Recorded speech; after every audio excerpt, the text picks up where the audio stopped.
Assalamualaikum warahmatullahi wabarakatuh. Salam sejahtera bagi kita semua. Perkenalkan, saya Dipo, dosen tetap program studi S1 Akuntansi, Fakultas Ekonomi dan Bisnis, Universitas Trisakti Madura. Saat ini saya diberikan amanah oleh koordinator program studi S1 Akuntansi untuk mengempu beberapa mata kuliah sesuai dengan bidang kompetensi saya. Di antaranya akuntansi pengantar 1, analisis laporan keuangan, tata kelola perusahaan, serta aplikasi komputer akuntansi. Pada kesempatan ini, saya akan menjelaskan mengenai salah satu mata kuliah yang saya ampu, yaitu akuntansi pengantar 1. Mata kuliah akuntansi pengantar 1 merupakan mata kuliah wajib di program studi S1 Akuntansi dengan bobot 3 SKS, di mana mata kuliah ini membahas berbagai aspek dalam akuntansi keuangan yang mencakup ruang lingkup akuntansi, siklus akuntansi perusahaan jasa, siklus akuntansi perusahaan dagang, serta penyusunan laporan keuangan. Selanjutnya adalah capaian pembelajaran pada mata kuliah ini, yaitu mahasiswa mampu untuk bertakwa pada Tuhan Yang Maha Esa, mampu menginternalisasi nilai-nilai Pancasila, norma, dan etika profesi akuntan. Yang kedua, mampu menguasai standar akuntansi yang berlaku, konsep teoritis dan teori praktis di bidang akuntansi keuangan, auditing, akuntansi manajemen, sistem informasi akuntansi, serta perpajakan di entitas publik dan privat. Kemudian capaian pembelajaran yang terakhir yaitu mampu bekerja sama dan berkomunikasi dengan baik secara lisan dan tertulis. Untuk metode dan media pembelajaran yang digunakan dalam mata kuliah ini, yaitu saya menggunakan tatap muka secara penuh, dikarenakan mata kuliah ini membutuhkan praktik lebih intensif, ya, sehingga harus dilakukan secara luring. Ya. Saya menggunakan pendekatan ceramah interaktif, diskusi kelas, yang saya gunakan meliputi buku referensi, buku ajar, serta materi perkuliahan dalam bentuk PowerPoint, referensi pendukung seperti regulasi-regulasi terkait. Untuk rencana perkuliahan semester, pada mata kuliah ini terdiri dari 14 topik utama. Yang pertama yaitu ruang lingkup akuntansi, yang kedua definisi dan manfaat akuntansi, pemakai informasi laporan keuangan, ketiga konsep persamaan dasar akuntansi, yang ketiga konsep siklus akuntansi untuk perusahaan jasa dari penjurnalan, buku besar, neraca saldo, penyesuaian siklus akuntansi. Dan selanjutnya dilanjutkan dengan konsep siklus akuntansi perusahaan dagang dari penjurnalan metode periodik, penjurnalan metode perpetual, buku besar dengan menggunakan metode periodik, buku besar dengan metode perpetual. Selanjutnya pada pertemuan ke-13 yaitu laporan laba rugi, konsep jurnal, dan perusahaan dagang. Untuk evaluasi pembelajaran, dalam satu semester program ini dilaksanakan selama 16 pertemuan, termasuk ujian tengah semester dan ujian akhir semester, di mana komponen penilaian terdiri dari tugas 20%, keaktifan dan partisipasi 20%, UTS 30%, dan UAS 30%. Saya menggunakan rubrik penilaian yang objektif dan terukur, serta memberikan umpan balik kepada mahasiswa sebagai bagian dari proses pembelajaran yang reflektif. Terakhir dari saya terus berupaya untuk meningkatkan kompetensi diri agar dapat menghadirkan pengalaman belajar yang relevan, menyenangkan, dan berpusat pada mahasiswa. Untuk itu, selanjutnya mari bersama-sama menyimak video pembelajaran pada mata kuliah akuntansi pengantar 1 berikut ini. Terima kasih. Baik, Assalamualaikum warahmatullahi wabarakatuh. Selamat siang, salam sejahtera untuk kita semua. Semoga kalian semua tetap dalam keadaan sehat. Alhamdulillahirrahmanirrahim, kita dapat bertatap muka pada mata kuliah akuntansi pengantar 1 ya, untuk program studi S1 akuntansi. Karena ini pertemuan pertama kita, ya, maka seperti kata pepatah, tak kenal maka tak sayang. Ya, kita kenalan dulu. Nama saya Habibullah, gitu ya. Biasanya dipanggil Pak Habi, ya. Di mana saya ditugaskan untuk mengampu mata kuliah akuntansi pengantar 1. Pada mata kuliah ini, gitu ya, nanti kita akan belajar terkait dengan akuntansi keuangan pengantar, ya, yang dimana akuntansi pengantar 1 ini merupakan mata kuliah inti saudara. Ya. Jadi karena saudara jurusan akuntansi, ya, maka saudara mau tidak mau harus lulus pada mata kuliah inti, ya. Di mana ada akuntansi pengantar 1, nanti kalau saudara sudah lulus, masuk ke akuntansi pengantar 2, akuntansi keuangan menengah 1, akuntansi keuangan menengah 2, akuntansi keuangan lanjutan 1, dan yang terakhir akuntansi keuangan lanjutan 2. Jadi kurang lebih butuh 3 tahun, ya. Semester 6, semester 7 baru saudara bisa lulus dari program studi S1 akuntansi. Nah, untuk itu adik-adik sekalian, maka karena ini adalah mata kuliah inti, maka wajib sebetulnya hukumnya bagi saudara itu untuk lulus, ya. Karena jika tidak lulus pada mata kuliah inti, maka saudara nanti tidak bisa mengambil mata kuliah prasyarat setelahnya, yaitu akuntansi pengantar 2. Ya. Nah, untuk itu karena ini pertemuan kita yang pertama, maka kita bahas dulu kontrak perkuliahan, apa saja nanti yang akan kita pelajari selama kurang lebih 14 kali tatap muka, ya. Nah, ini adalah rujukan yang kita pakai selama 14 kali pertemuan, ya, yaitu kami menggunakan bukunya Warren yang sudah diadaptasi di Indonesia dengan aturan PSAK yang terbaru, ya. Jadi kurang lebih ada 14 pertemuan yang sudah tercantum sesuai dengan rencana pembelajaran semester atau RPS yang nanti detailnya akan saya kirimkan di WA group kita, ya. Jadi untuk pertemuan nanti kita yang pertama yaitu kita akan bahas ruang lingkup akuntansi, gitu ya, secara dasar, kemudian definisi manfaat akuntansi, konsep persamaan dasar akuntansi, kemudian perusahaan jasa, ya, perusahaan jasa, setelah itu siklus akuntansi, kemudian ada perusahaan dagang sampai konsep laba rugi dan konsep jurnal pada perusahaan dagang.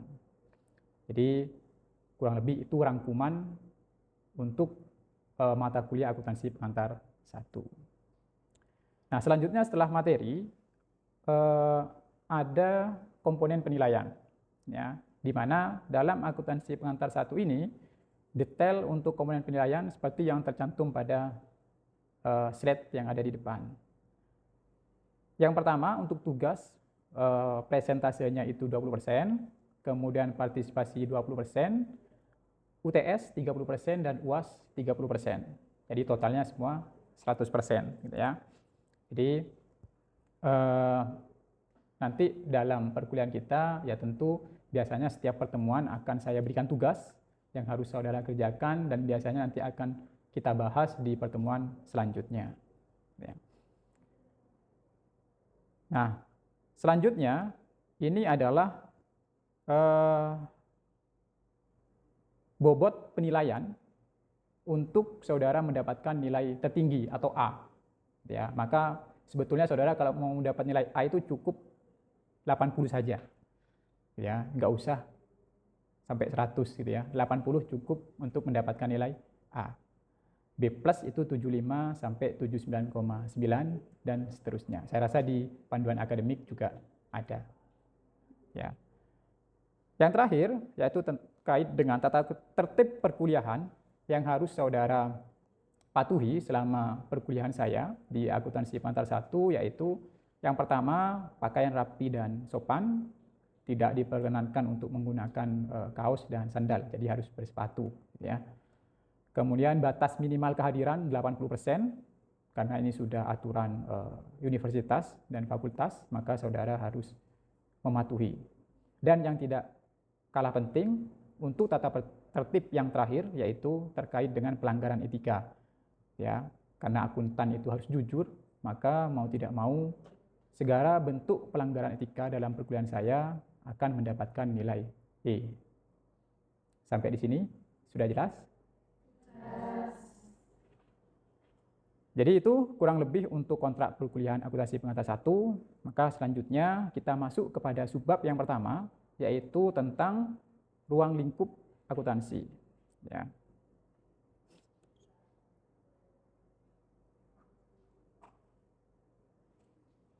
Oke. Adik-adik mahasiswa sekalian, gitu ya, saya memahami bahwa latar belakang pendidikan saudara, ya, itu berbeda-beda, yaitu dari bisa jadi dari jurusan IPA, ya, ada yang jurusan IPS, dan bahkan yang SMK mungkin akuntansi yang mungkin sudah punya dasar, gitu ya. Nah, untuk itu, karena kami memahami latar belakang pendidikan saudara, maka untuk pertemuan pertama pada akuntansi pengantar 1, itu kita harus menyamakan persepsi dulu. Ya, kita harus menyamakan dasar pengetahuan kita, ya, agar yang dari jurusan IPA itu juga memiliki pemahaman yang sama. Karena kami meyakini bahwa mahasiswa yang latar belakang pendidikannya bukan dari jurusan SMK akuntansi tentunya, itu mungkin masih awam atau masih bertanya-tanya akuntansi itu apa sebetulnya, gitu ya. Karena saya yakin juga hampir atau sebagian besar di kelas ini juga berasal dari jurusan yang bukan dari SMK akuntansi, ya, sehingga makanya untuk pertemuan pertama kita harus menyamakan persepsi dulu. Jadi tidak usah khawatir, gitu ya, bagi mahasiswa-mahasiswa yang bukan dari jurusan SMK akuntansi, ya, kita coba untuk belajar bersama, ya, agar saudara memiliki pemahaman yang sama. Jadi tidak langsung serta-merta karena kuliah di jurusan akuntansi, materi pertama langsung jurnal, tidak begitu, ya. Jadi kita harus memiliki pemahaman dulu yang sama. Ya. Itulah mengapa untuk materi pertama itu tentang ruang lingkup akuntansi. Ya. Nah, slide berikutnya. Nah, apa saja nanti yang akan kita pelajari pada pertemuan hari ini? Jadi yang pertama, nanti harapannya saudara memiliki pemahaman, gitu ya, terkait dengan definisi akuntansi, ya, karena bisa jadi nanti yang dari jurusan IPA, ya, itu belum memahami, gitu ya, akuntansi itu apa. Ya. Kemudian saudara diharapkan nanti juga mampu untuk menguraikan pengguna informasi akuntansi. Yang ketiga, menguraikan standar akuntansi dan prinsip pengukuran. Yang keempat, memahami asumsi dasar akuntansi. Dan yang terakhir adalah etika dalam penyusunan laporan keuangan. Ya, jadi ini yang akan kita pelajari pada pertemuan yang pertama ini. Ya. Kita lanjut pada slide yang berikutnya. Nah, kita masuk ke pembahasan yang pertama. Ya. Nah, karena saudara sudah memilih untuk kuliah di jurusan akuntansi, ya, maka penting sekali sebetulnya saudara memiliki pemahaman, gitu ya. Akuntansi itu apa sebetulnya? Sebelum kita lanjut ke perhitungan-perhitungan yang lebih detail lagi nanti, gitu ya. Maka harapannya saudara memiliki pemahaman secara konsep, secara teori, akuntansi itu apa? Ya. Barangkali ada yang bisa memberikan jawaban atau memiliki pengetahuan akuntansi itu kira-kira apa di benak saudara? Ya. Jadi menurut saya akuntansi itu adalah seni untuk menyusun, mencatat laporan keuangan di sebuah perusahaan. Baik, terima kasih. Dengan Mas siapa namanya? Dengan Mas Bilal. Mas Bilal. Oke. Ada argumentasi lain? Jadi Mas, oke, monggo Mbak.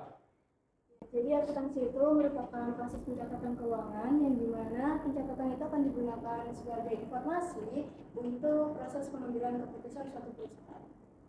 Baik, Mbak Diana. Oke, jadi sudah ada dua jawaban dari Mas Bilal dan Mbak Diana, gitu ya. Sama-sama benar, ya, bahwa akuntansi itu, gitu ya, merupakan seni tadi menurut Mas Bilal, gitu ya, untuk menyusun yang namanya laporan keuangan. Jadi dapat ditarik kesimpulan sebetulnya saudara sudah memiliki pemahaman secara dasar bahwa akuntansi itu outputnya laporan keuangan, gitu ya. Nah, jadi kenapa butuh akuntansi? Karena butuh laporan keuangan. Karena output akuntansi itu adalah laporan keuangan. Ya. Jadi kalau secara teori, gitu ya, secara konseptual, gitu ya, akuntansi itu merupakan proses identifikasi. Itu yang pertama. Ya. Yang kedua pengukuran. Yang ketiga pencatatan. Nah, apa yang dicatat? Peristiwa keuangan secara sistematis untuk menyajikan informasi keuangan. Nah, jadi sudah benar tadi apa yang disampaikan oleh Mas Bilal dan Mbak Diana bahwa secara konseptual output dari akuntansi itu adalah laporan keuangan. Ya. Tapi hati-hati, tidak hanya langsung jadi laporan keuangan, tapi proses untuk jadi laporan keuangan itu harus secara sistematis. Ya, yaitu dimulai dari proses identifikasi, diukur, dicatat, baru disajikan. Ya, jadi ada 4 kata kunci di sini. Ya, jadi akuntansi itu harus memenuhi 4 kata kunci itu karena kuncinya adalah sistematis. Jadi harus berurutan. Tidak boleh langsung dicatat tanpa diidentifikasi. Karena bisa jadi nanti salah apa ini yang dicatat, gitu ya. Jadi harus diidentifikasi dulu, diukur, dicatat, baru disajikan. Ya, jadi ada 4 kata kunci. Sampai di sini bisa dipahami? Oke. Di sini saya sudah merangkum bahwa ada beberapa pihak-pihak yang berkepentingan atau pengguna informasi akuntansi. Yang pertama investor, ya, investor itu berarti pemilik yang punya uang, ya, punya uang, punya modal untuk mendirikan sebuah perusahaan. Kemudian ada kreditor. Ya, kreditor itu berarti orang yang meminjamkan uang, bank contohnya, gitu ya, atau entitas-entitas lain yang meminjamkan modal, ya, kepada sebuah perusahaan.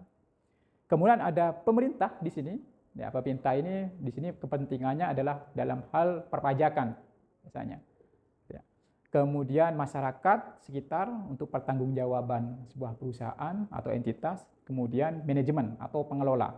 Jadi pengelola juga butuh informasi keuangan untuk menilai apakah kinerjanya sudah baik, gitu ya.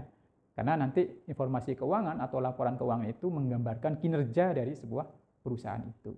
Maka manajemen juga butuh, gitu ya, untuk menggambarkan, gitu ya, kinerjanya dalam satu periode itu seperti apa. Ada banyak profesi akuntan, teman-teman, gitu ya. Jadi kalau saudara masuk jurusan akuntansi, ya, belum tahu mau kerja di mana nanti, karena saya juga memiliki kesepahaman, gitu ya, bahwa saudara kuliah tujuannya adalah untuk mencari kerja, gitu ya. Nah, maka di sini saya sudah meringkas, gitu ya, beberapa profesi akuntan yang nanti bisa saudara tuju, gitu ya, ketika sudah lulus dari program studi S1 akuntansi. Jadi akuntan itu sebetulnya ada di mana? Akuntansi itu dipakai di mana sebetulnya? Kalau slide sebelumnya itu yang membutuhkan informasi akuntansi, ya, maka yang slide yang ini adalah terkait dengan akuntansi itu siapa yang mengerjakan, gitu ya? Ada di mana, gitu ya, akuntansi itu. Nah, yang pertama ada di sebuah perusahaan, ya, yang orientasinya adalah profit. Ya, kalau perusahaan luas bisa perusahaan swasta, gitu ya, atau perusahaan yang dimiliki oleh negara seperti BUMN, gitu ya. Pertamina contohnya kalau BUMN, nah itu dimiliki oleh negara, atau perbankan-perbankan yang dimiliki oleh negara. Nah, itu orientasinya profit biasanya. Nah, ini nanti yang akan kita pelajari, akuntansi keuangan ini fokusnya adalah akuntansi yang ada di perusahaan, yang orientasinya adalah profit. Nah, tapi tidak usah khawatir kalau misalnya saudara ingin bekerja di non-profit oriented, itu juga ada akuntansinya. Nah, contohnya adalah pemerintahan, baik pemerintahan dari tingkat pusat sampai daerah, ya, dari kementerian, gitu ya, provinsi, kabupaten kota, kecamatan sampai desa, itu juga ada akuntansinya, gitu ya, karena akuntansi itu sebagai bentuk pertanggungjawaban. Ya. Jadi tidak hanya serta-merta yang orientasinya profit, tapi yang non-profit itu juga memerlukan informasi keuangan. Ya. Kemudian ada lembaga atau yayasan, gitu ya. Bahkan masjid pun kan juga ada akuntansinya, gitu ya. Kalau yang mahasiswa mungkin setiap Jumat ke masjid lihat papannya kan ada laporan keuangan tuh. Nah, itu akuntan yang buat. Ya, jadi tidak hanya perusahaan yang bergerak di bidang profit. Nah, kemudian ada lagi sebagai pemeriksa. Kalau tadi yang buat, ya, yang buat laporan keuangan, sekarang yang meriksa karena bisa jadi yang buat salah. Maka butuh orang yang independen untuk menjamin apakah laporan keuangan sudah disusun secara benar atau sesuai dengan aturan, ya, yang berlaku. Seperti akuntan publik, kalau yang swasta, jika yang bekerja sebagai di bawah negara, itu seperti BPK, KPK, BPKP, inspektorat, itu pemeriksa. Ada juga sebagai konsultan. Biasanya bisa konsultan manajemen, pajak, sistem informasi akuntansi, itu yang memberikan pendampingan atau pelatihan terkait dengan akuntansi. Nah, kemudian yang terakhir, jadi akademisi, guru, atau dosen seperti saya. Jadi, banyak profesi akuntan. Nah, untuk itu, kalau misalnya memang seperti yang saya katakan tadi, kalau niat saudara ini adalah kuliah untuk mencari kerja, jurusan ini sebetulnya sudah sangat tepat. Ya. Tinggal sekarang ada di saudara, mau pengen cepat lulus atau enggak. Karena lapangan pekerjaan sudah menunggu saudara. Tidak hanya di perusahaan swasta, gitu ya, non profit oriented juga ada, pemerintahan juga ada, gitu ya, konsultan juga ada. Jadi tidak ada alasan lagi nanti saudara ketika lulus nggak ada lowongan pekerjaan, gitu ya.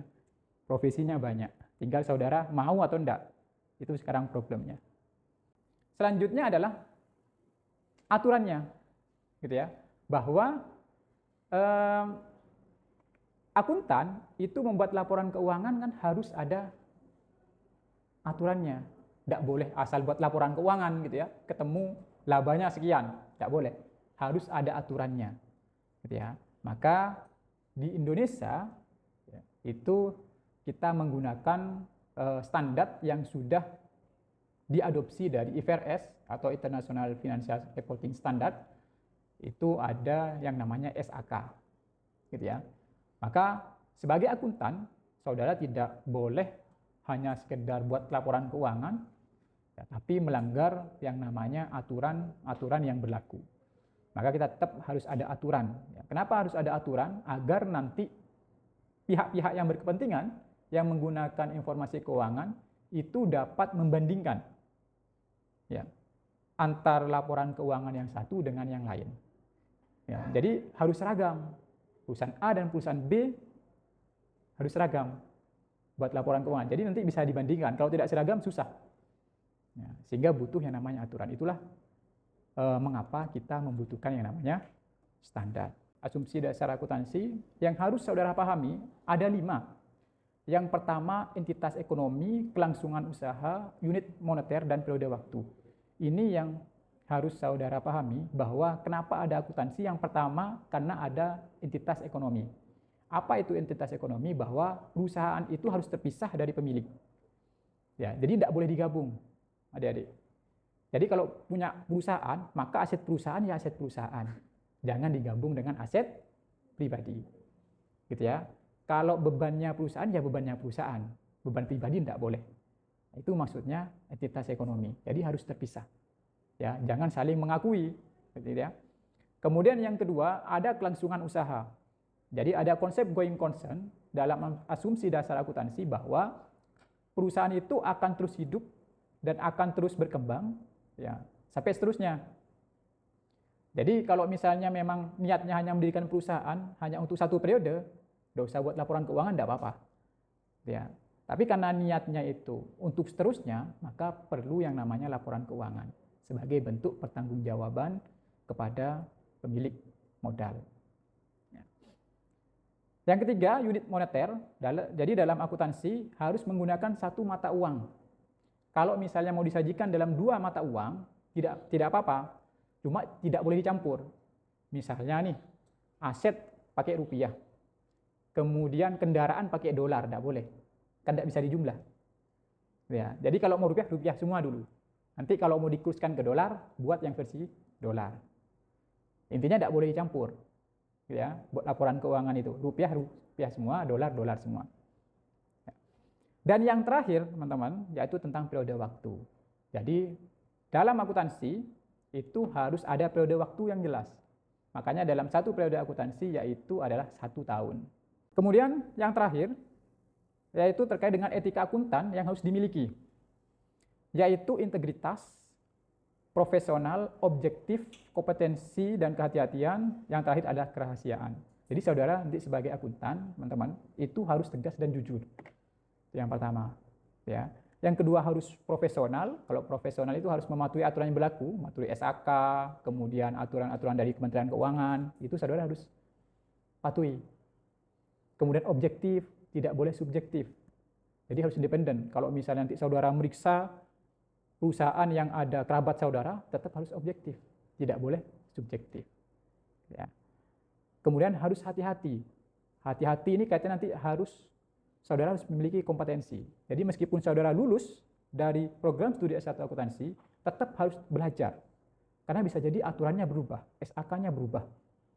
Nah, itu untuk memenuhi asas kehati-hatian saudara. Jangan sampai nanti saudara salah aturan, gitu ya, pakai aturan yang lama, padahal sudah ada aturan yang baru. Ya, itu maksudnya dari kompetensi dan kehati-hatian. Dan yang terakhir adalah kerahasiaan. Dimanapun nanti saudara bekerja sebagai akuntan, maka saudara wajib menjaga kerahasiaan informasi yang ada pada perusahaan itu. Karena bisa jadi nanti saudara tidak hanya bekerja pada 1 perusahaan, bisa pindah-pindah antar perusahaan.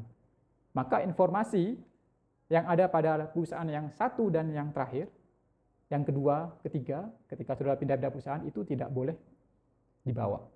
Ya, harus saudara simpan sendiri, tidak boleh bocor kepada pihak luar. Ya. Karena informasi keuangan itu adalah informasi yang sangat sensitif.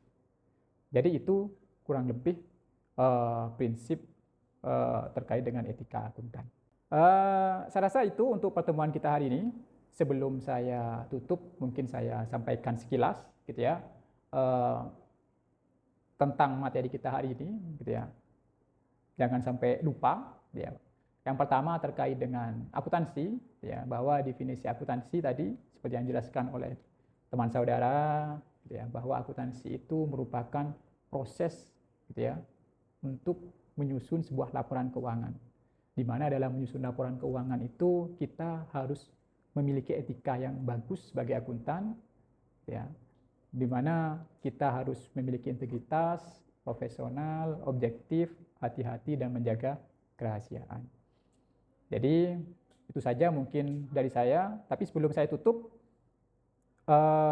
saya ada tugas yang harus saudara kerjakan untuk pertemuan selanjutnya, ya. Silakan dicatat di LP 12A halaman 31, kemudian LP 13B, LP 17A, dan S15A yang ada di buku Warren yang saya sampaikan tadi di kontrak kuliah. Ya, kita kumpulkan nanti minggu depan dan kita bahas juga di pertemuan selanjutnya. Itu dulu mungkin dari saya untuk pertemuan kita hari ini. Terima kasih atas partisipasinya. Kurang lebihnya saya mohon maaf dan semoga apa yang saya sampaikan bermanfaat. Billahi taufiq wal hidayah. Wassalamualaikum warahmatullahi wabarakatuh. Waalaikumsalam.